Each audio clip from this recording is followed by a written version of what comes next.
Bonjour et bienvenue dans la 14e vidéo de cette série de vidéos sur le langage SQL. Dans la dernière vidéo, nous avons abordé la notion des opérations ensemblistes d'un point de vue purement mathématique. Nous avons vu qu'en mathématiques, il existe trois opérations que l'on peut effectuer sur les ensembles, à savoir l'union, l'intersection et la différence. En parlant cette fois-ci des bases de données relationnelles, on peut appliquer ces trois opérations sur les tables ou bien les relations en utilisant bien sûr le langage SQL. Alors comment applique-t-on ces opérations sur les tables en utilisant le SQL? C'est ce qu'on verra par la suite de cette vidéo. Alors il faut savoir que chaque table d'une base de données relationnelle joue le rôle d'un ensemble. Une table est donc considérée comme un ensemble composé de lignes. Ces lignes, on les a regroupées dans une table pour former l'ensemble qui est la table à laquelle appartiennent ces lignes-là. Si l'on considère par exemple la table ci-suivante qui nous a accompagnés tout au long de cette formation, cette table est considérée comme un ensemble. Chaque ligne est considérée comme un élément de cet ensemble, donc cette table est composée de 6 lignes, donc c'est un groupe qui est composé de 6 éléments.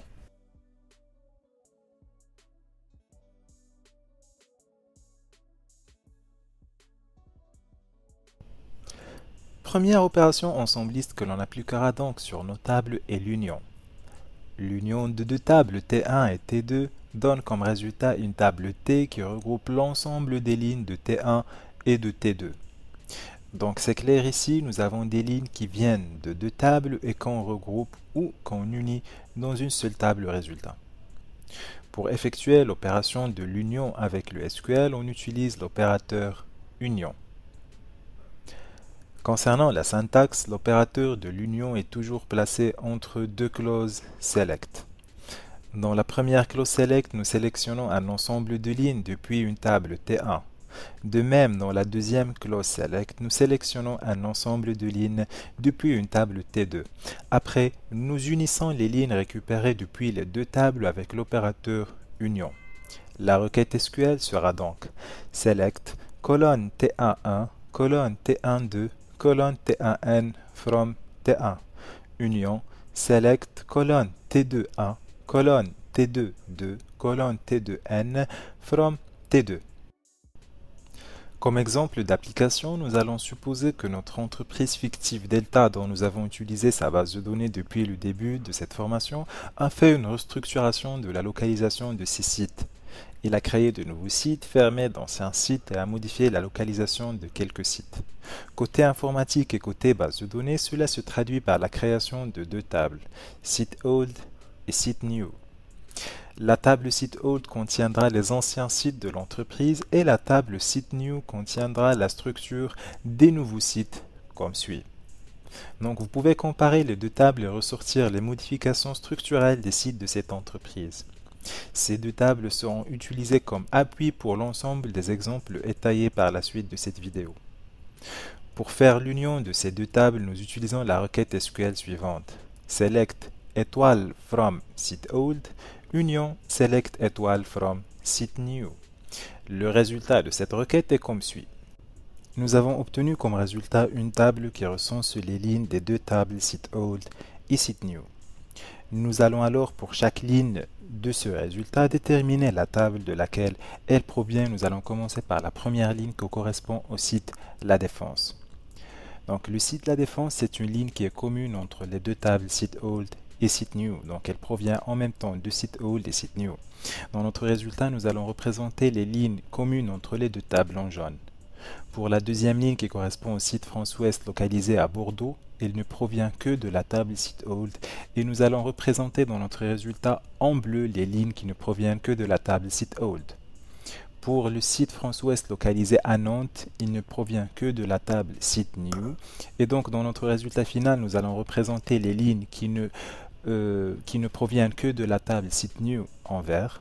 Pour les deux sites, site France-Sud et site Lancy-Pont Rouge, ce sont deux lignes qui sont communes entre la table site old et site new, donc nous allons les représenter en jaune. Pour le site Banquin-Viertel à Francfort, c'est une ligne qui ne provient que de la table site old, donc nous allons la représenter en bleu. Pour le site Alexandre-Place, c'est aussi un site commun entre la table site old et site new, donc nous allons le représenter en jaune. Et finalement, nous avons les deux sites Allemagne Sud et France Est, l'un localisé à Munich et l'autre à Strasbourg. Ces deux sites ne proviennent que de la table site new et donc nous allons les représenter en vert. Alors là, les lignes en jaune sont des lignes communes entre la table site old et site new. Les lignes en bleu ne proviennent que de la table site old et les lignes en vert ne proviennent que de la table site new. Et cela prouve bien sûr que cette table recense des lignes qui proviennent des deux tables auxquelles nous avons fait l'union. Alors toujours en parlant de l'union, il y a quelques remarques très importantes auxquelles j'aimerais attirer l'attention qu'on peut dénombrer en 8 remarques principales. Première remarque, c'est que les lignes communes, c'est-à-dire les lignes qui existent dans les deux tables, ne sont récupérées qu'une seule fois dans la table résultat. Donc l'opérateur union élimine les doublons dans ma table finale. J'explique. Quand nous avons fait l'union des deux tables site old et site new, nous avons obtenu la table suivante. Donc si vous voyez ici, nous avons des lignes communes, comme par exemple site La Défense qui existe dans site old et site new, site France Sud. De même pour site Lancy-Pont-Rouge et site Alexandre-Platz. Ces lignes, bien qu'elles existent dans les deux tables et où elles sont communes, donc quand on a fait l'union, elles ne sont récupérées qu'une seule fois dans mon résultat. L'union supprime les doublons. Donc pour garder les doublons ou bien s'il y a des lignes communes dans les deux tables, on les affiche deux fois, on utilise l'opérateur union all. Donc dans notre cas, si l'on fait select étoile from site old, union all select étoile from site new, nous obtiendrons la table suivante. Et donc, comme vous voyez, pour site La Défense, site France Sud, site Lancy-Pont-Rouge et site Alexandre-Platz, ils sont affichés deux fois dans ma table finale car elles sont des lignes communes et l'union all n'a pas supprimé les doublons. Deuxième remarque, c'est que le nombre de colonnes sélectionnées dans les deux clauses select doit être le même. Alors, ici dans ma requête, quand j'ai fait select étoile from site old, union select étoile from site new. Dans le premier select, j'ai sélectionné 4 colonnes depuis la table site old et de même dans le deuxième select, j'ai sélectionné 4 colonnes depuis la table site new. Donc ici, j'ai sélectionné le même nombre de colonnes dans les deux clauses select. Par contre, si je fais select étoile from site old, union select id site, non site, pays site from site new. Alors là, j'aurai une erreur, car j'ai sélectionné 4 colonnes dans le premier select et j'ai sélectionné 3 colonnes dans le deuxième. Le système de gestion de base de données va rencontrer ici un problème au niveau de la colonne ville-site que j'ai sélectionné dans le premier select, mais je ne l'ai pas sélectionné dans le deuxième, et donc il ne saura pas avec quelle colonne il va l'unir. Donc il faut faire attention à ce que le nombre de colonnes dans les deux clauses select doit être identique. Troisième remarque, attention à l'ordre des colonnes dans les deux clauses select. Il faut veiller à ce que l'ordre des colonnes dans les deux clauses select de l'union soit le même afin d'assurer la cohérence et l'homogénéité des données. Par exemple, si je fais select id site non site ville site pays site from site old union select id site non site pays site ville site from site new. Alors faites attention ici, j'ai changé l'ordre des colonnes ville site et pays site dans la deuxième clause select. Que va-t-il se passer? Eh bien, il n'y aura pas d'erreur et j'aurai le résultat suivant. Première observation qui frappe à l'œil, c'est que j'ai récupéré toutes les lignes des tables. Les 6 premières lignes sont issues de la première clause select, donc l'ordre des colonnes de ces 6 premières lignes est le même mentionné dans la première clause select, id site, non site, ville site et pays site. Par contre, pour les 7 dernières lignes ici en vert, elles viennent de la deuxième clause select. L'ordre des colonnes est aussi celui que j'ai mentionné dans ma requête id site, non site, pays site et ville site. Alors, qu'a fait mon système de gestion de base de données? Donc, il a pris les valeurs de la colonne ville-site de la table site old et il les a unies avec les valeurs de la colonne pays-site de la table site new. Alors en général, quand on fait l'union, le système de gestion de base de données, il prend les valeurs de la première colonne du premier select et il les unit avec les valeurs de la première colonne du deuxième select. De même, il prend les valeurs de la deuxième colonne du premier select et il les unit avec les valeurs de la deuxième colonne du deuxième select et ainsi de suite. Alors là, il a pris les valeurs de la troisième colonne de la première clause select qui est ville site et il les a unies avec les valeurs de la troisième colonne de la deuxième clause select qui est pays site. Donc même chose de la quatrième colonne et nous avons obtenu ce résultat ici. Alors l'ensemble des lignes, il n'y a pas des lignes communes parce que j'ai changé l'ordre de deux colonnes, c'est pour cela qu'il a récupéré les lignes de toutes les tables. Et donc quand on a changé l'ordre des colonnes dans les deux clauses select, les résultats, comme vous voyez, ils ne sont plus cohérents et ils ne sont plus homogènes. Quatrième remarque, les colonnes qu'on a sélectionnées dans les deux clauses select doivent être de type compatible. J'explique ce point-là. Si on fait select colonne T11, colonne T12, colonne T13 from T1, union select colonne T21, colonne T22 et colonne T23 from T2. Alors, donc il faut veiller à ce que, par exemple, colonne T11 et colonne T2.1 doivent être de type compatible. De même pour colonne T12 et colonne T2.2 doivent être compatibles. Aussi, colonne T13 et colonne T23 doivent être compatibles. Alors, en quoi consiste cette compatibilité des données?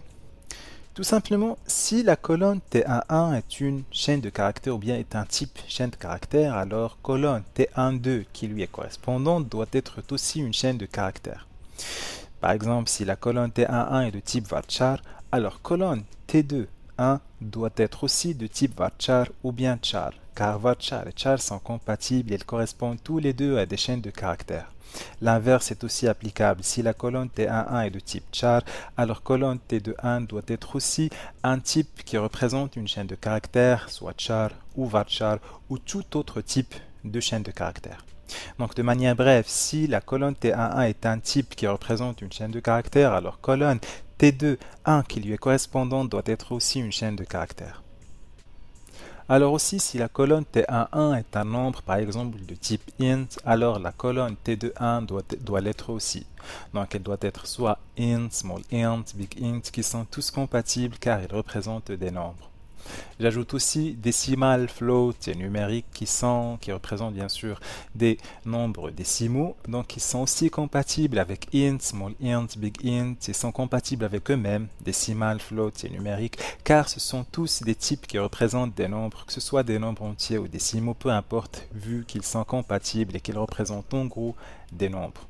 Donc aussi datetime et date qui sont aussi compatibles. Donc si la colonne T11 est datetime, alors la colonne T21 doit être date ou datetime. Donc date et datetime sont aussi compatibles. Alors, s'il y a une incompatibilité des données, par exemple, si je prends par exemple la colonne T11 de type varchar et j'essaie de l'unir avec la colonne T21 de type int, alors là, c'est une erreur. Donc, j'essaie d'unir un nombre avec une chaîne de caractères. Ce sont deux types qui sont complètement différents, incompatibles et donc ne peuvent pas être unis dans une seule colonne après l'union. Cinquième remarque, la redondance n'est éliminée par l'opérateur union que pour les colonnes sélectionnées. Donc j'explique ce point-là.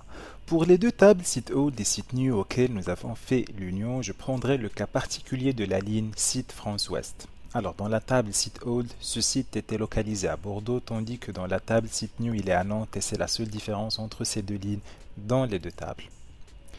Lorsqu'on a fait Select étoile from Site Old Union Select étoile from Site New, les deux lignes composées de 4 colonnes ont été insérées dans la table finale. Pourquoi? Parce que la valeur de ville-site n'est pas la même et donc les deux lignes n'étaient pas considérées communes et donc pas de redondance. Par contre, si l'on fait cette fois-ci Select ID site, non site, pays site from Site old, union select ID, site, non site, pays site from site new. Alors là, j'ai exclu la colonne ville site de mes deux clauses select.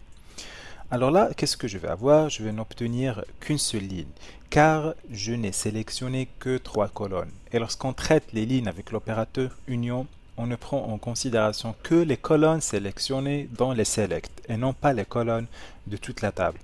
Donc ici, pour le cas de site France-Ouest, si je prends toute la table, c'est-à-dire les 4 colonnes, je n'aurai pas de redondance. Par contre, si je sélectionne 3 colonnes, ID site, non site, pays site, les valeurs de ces 3 colonnes pour les lignes de site France-Ouest seront identiques et donc une redondance sera rencontrée et ça ne va renvoyer qu'une seule ligne. Sixième remarque, c'est que l'union est une opération commutative. Alors j'ai déjà abordé la notion de la commutativité dans la vidéo précédente. Donc la commutativité en SQL signifie que si l'on fait select, bien sûr, les noms de colonnes depuis une table T1, union select, nom de colonne from T2, on aura le même résultat que si l'on a fait select, les noms des colonnes from T2, union select, les noms des colonnes from T1. Donc si l'on renverse les tables desquelles on sélectionne nos données, donc on aura le même résultat. Septième remarque, l'union peut se faire entre les lignes d'une même table. Alors depuis le début, nous faisons l'union entre ou bien deux lignes issues de tables différentes, site old et site new, mais il se peut que l'on fasse l'union entre les lignes d'une seule table et d'une même table. Exemple, si je fais select étoile from site old where pays est égal à France, union select étoile from site old where pays est égal à Suisse, là, j'aurai comme résultat une table qui fait l'union des lignes de la table site old qui ont France comme pays avec les lignes de la même table site old mais qui ont Suisse comme pays. Huitième et dernière remarque, l'opérateur union fait partie de la norme standard du langage SQL. Et puisqu'il fait partie de la norme standard, c'est donc qu'il est implémenté, on va le trouver dans tous les systèmes de gestion de base de données. Donc peu importe le SGBD que l'on va utiliser, on va trouver l'opérateur union. Le contraire des autres opérateurs, except et intersect, que l'on abordera dans la suite, qui ne font pas partie de la norme SQL et qu'on ne peut pas trouver dans tous les SGBD.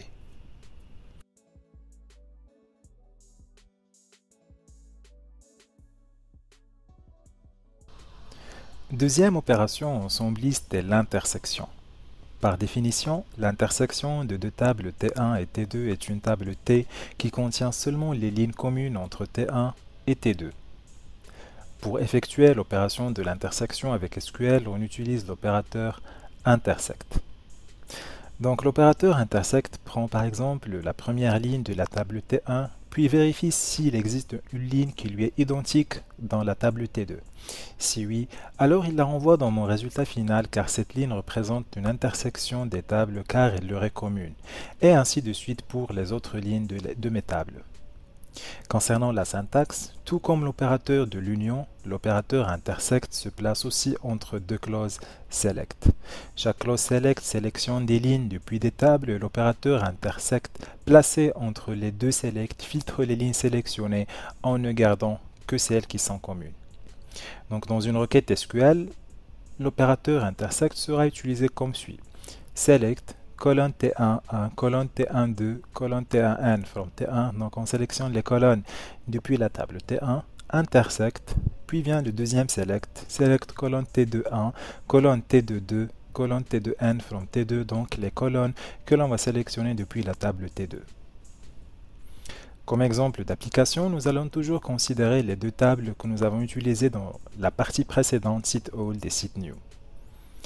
Nous allons supposer cette fois-ci que nous voulons récupérer les sites qui ne sont ni fermés par l'entreprise, ni délocalisés, c'est-à-dire les sites qui existaient avant et qui sont toujours en fonctionnement. Donc, cela signifie que nous allons récupérer bien sûr les lignes communes entre la table site old et site new, qui représentent bien sûr les sites qui n'ont pas changé. De ce fait, nous allons utiliser l'opérateur intersect. Notre requête SQL sera donc select étoile from site old intersect select étoile from site new. Pour identifier le résultat de cette requête, nous allons faire une comparaison des lignes des deux tables. Puisque nous avons fait un select étoile dans les deux clauses select, alors pour chaque ligne, nous comparerons les valeurs des 4 colonnes. Dans la table site old, nous avons la première ligne qui correspond à site La Défense. Il existe une ligne qui lui est identique dans la table site new. Les valeurs des 4 colonnes pour ces deux lignes sont les mêmes, alors c'est une ligne commune. La ligne de site France-Ouest n'est pas une ligne commune car il n'existe aucune ligne qui lui est semblable dans site new.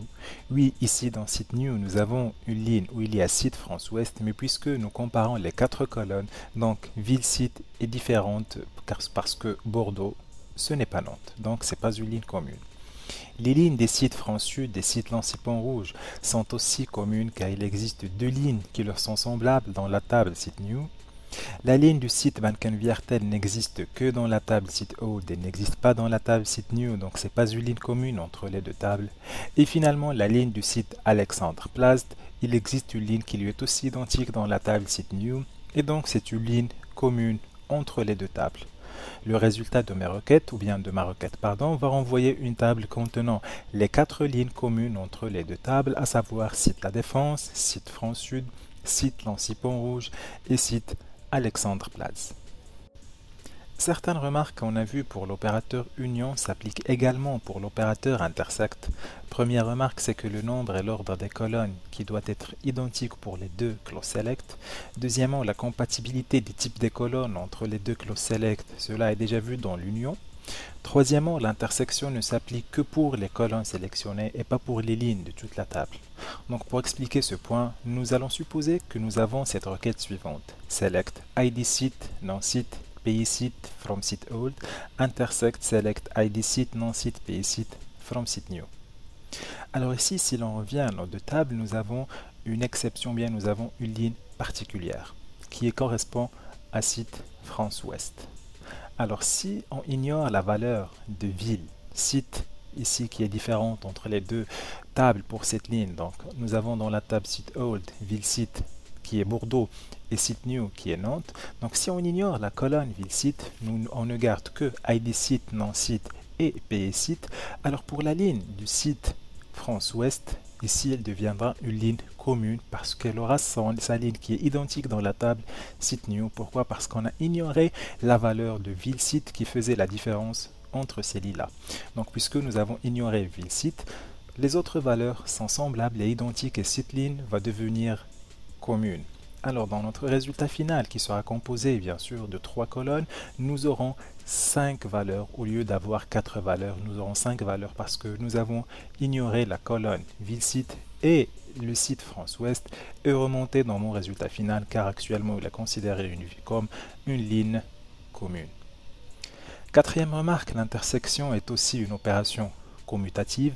Donc si l'on fait select étoile from T1 intersect select étoile from T2, cela donnera le même résultat que si l'on fait select étoile from T2 intersect select étoile from T1. Cinquième remarque, l'intersection peut aussi se faire entre les lignes d'une même table. Donc les deux clauses select peuvent récupérer les lignes de la même table auxquelles on peut faire l'intersection. Sixième remarque, l'opérateur intersect, bien sûr, le mot-clé intersect, ne fait pas partie de la norme standard du langage SQL. Cela veut dire qu'il n'est pas implémenté sur tous les systèmes de gestion de bases de données. On peut utiliser intersect sur SQL Server ou Oracle, par contre, il n'existe pas ou bien il n'est pas disponible sur d'autres SGBD, par exemple le MySQL. Bien sûr, il existe une autre alternative équivalente à intersect, mais qui fait recours aux sous-requêtes qu'on abordera dans une future vidéo.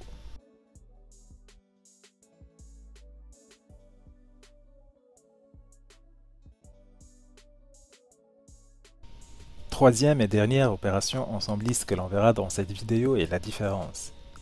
La différence de table T1 et T2, ou bien autrement dit T1 moins T2, est une table T qui contient les lignes qui existent dans T1 mais qui n'existent pas dans T2. Donc c'est comme si on prend les lignes de T1 et desquelles on retranche les lignes qui existent aussi dans T2 ou bien desquelles on retranche les lignes qui sont communes entre T1 et T2. L'opération de différence en SQL se fait via l'opérateur except si on utilise le SGBD SQL Server ou minus si on utilise le SGBD Oracle. Dans la suite, j'utiliserai except de SQL Server, mais ça n'empêche que tout ce qu'on verra s'applique aussi pour minus d'Oracle. La syntaxe de l'opérateur except est pareille au syntaxe que l'on a vu précédemment pour l'union et l'intersect. Donc select colonne T11, colonne T12, colonne T1n from T1, except select colonne T21, colonne T22, colonne T2n from Tn. Comme exemple, nous allons supposer que nous ne voulons afficher que les anciens sites ayant été fermés ou délocalisés. Donc, nous ne voulons pas afficher les sites, bien sûr, qui n'ont été affectés par aucun changement, aucune délocalisation, bien aucune fermeture, mais nous voulons afficher que les sites ayant été fermés ou délocalisés. Bien sûr, cela impliquera que l'on n'affichera que les lignes existantes dans la table site-old et desquelles on retranchera les lignes qui sont communes entre la table site-old et site-new. Ces lignes communes, bien sûr, correspondent aux sites qui n'ont pas été affectés par un changement. La requête SQL sera comme suit: select étoile from site-old except select étoile from site-new. Alors, si l'on revient à nos tables site-old et site-new, nous allons nous focaliser principalement sur la table site-old parce qu'on a fait site-old except site-new. Alors, dans la table site-old, nous allons voir quelles sont les lignes qui sont communes avec la table site-new et nous allons les retrancher pour ne garder que les lignes exclusives à la table site-old. Alors, nous avons la première ligne qui correspond à site La Défense qui est une ligne commune avec la table site-new. Nous avons la ligne du site Alexandre-Platz qui est une ligne commune avec la table site-new. Et nous avons les lignes des sites France-Sud, des sites Lancy-Pont-Rouge qui sont aussi des lignes communes avec la table site-new. Donc si on retranche ces quatre lignes qui sont communes, nous n'allons garder que la ligne du site France-Ouest localisé à Bordeaux et la ligne du site Banken-Viertel, bien sûr, qui est localisé à Francfort. Ce sont des lignes qui sont exclusives à la table site-old et qui n'existent pas dans la table site-new. Bien sûr, le résultat sera composé de ces deux lignes et qui correspondent bel et bien aux lignes que l'on a délocalisées ou bien au site que l'on a délocalisé et le site Banken-Viertel qui a été fermé.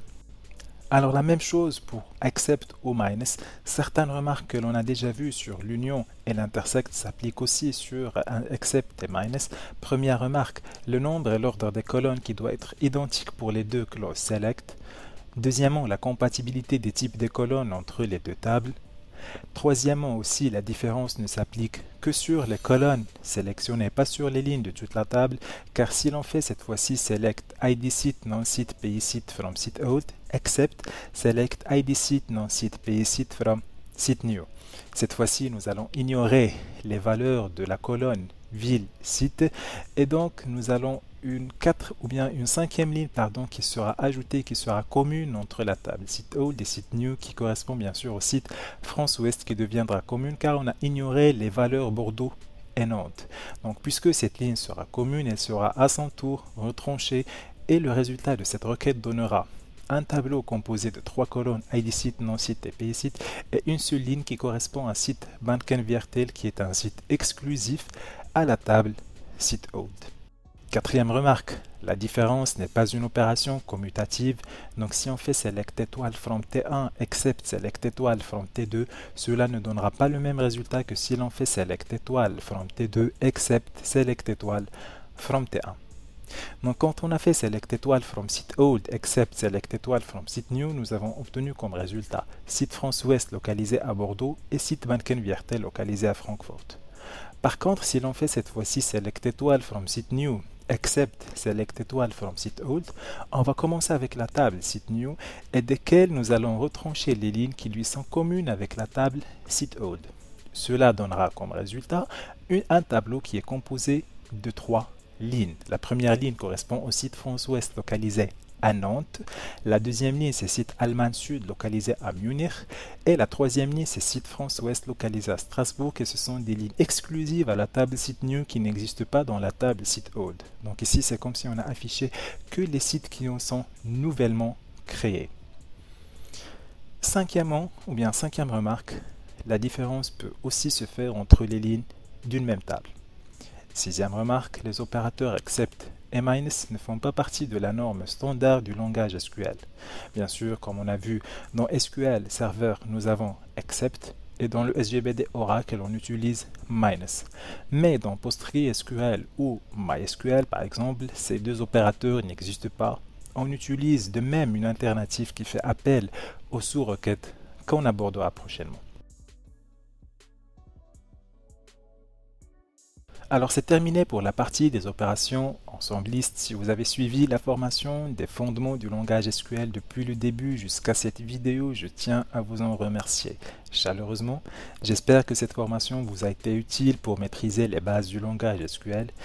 Nous avons abordé pas mal de commandes, de notions et de principes, mais ce n'est pas encore terminé.